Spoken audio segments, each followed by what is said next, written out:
All right, let's dive into one of football's most electrifying stories. We're talking about a true Arsenal icon, the one and only Ian Wright. His journey to the top? Well, it was anything but ordinary. And believe me, his time at Highbury was absolutely unforgettable. You know, back in the mid-90s, this Nike slogan was everywhere, and it just perfectly nailed the guy's reputation. He wasn't just a striker, you see. He was a predator, a constant, nagging threat whose name basically meant goal. And here he is, the man himself. What makes his story so incredible, so inspiring, is that he was a serious late bloomer. His path to becoming a pro footballer, let alone a legend for a club like Arsenal, is one of the wildest tales in the sport. Okay, so let's set the stage for how he even got to Arsenal. This wasn't some kid who came up through a fancy academy. No, this was a player who was forged in the fire of non-league football, and he was about to make the biggest move of his life. Just get a load of this timeline. It's insane.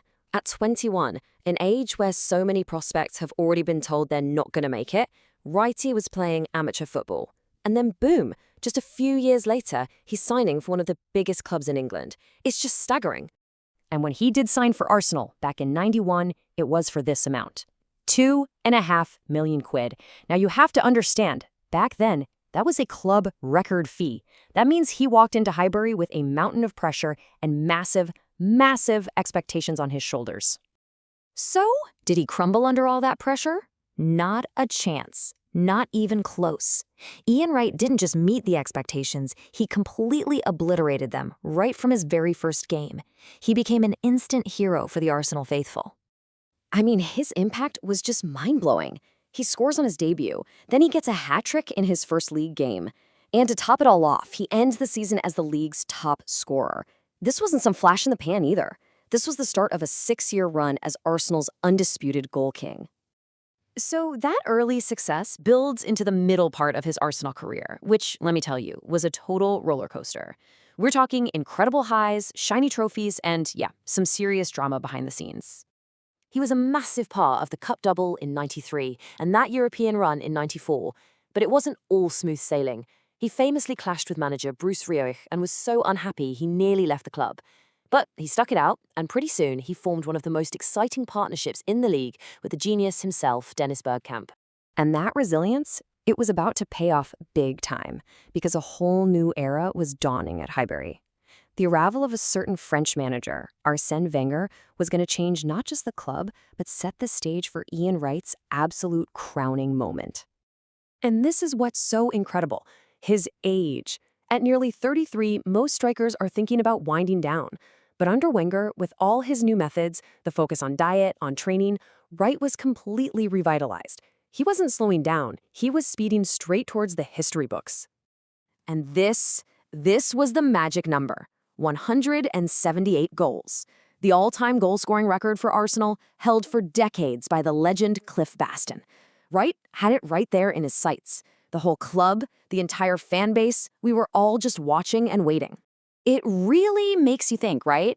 When you finally do it, when you finally achieve that dream and write your name into history forever, how do you celebrate that moment? Well, Wright's answer was just as iconic as the goal itself.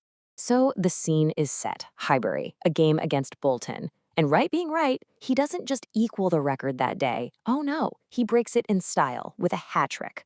As that record-breaking goal hits the back of the net, he rips off his jersey to reveal a message he had waiting underneath. Simple, cheeky, absolutely perfect. A brilliant little play on his sponsor Nike's famous slogan.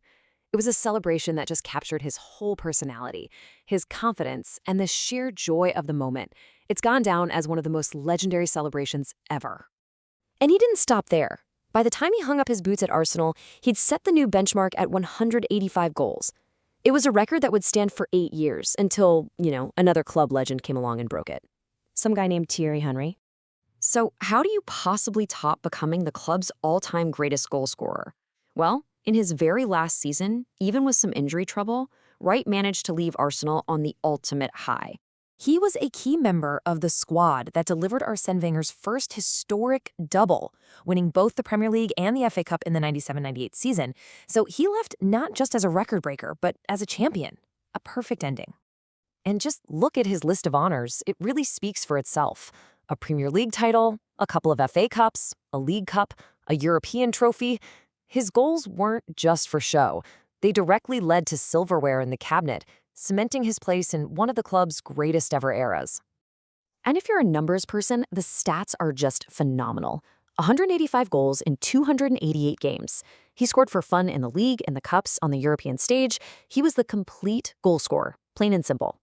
So, as we wrap this up, it kind of leaves us with one final thought. The numbers, the trophies, they're undeniable. But was it the goals, that impossible journey he took, or that infectious, joyful personality that truly made Ian Wright a legend? You know what? The truth is, it was all of it, the whole package.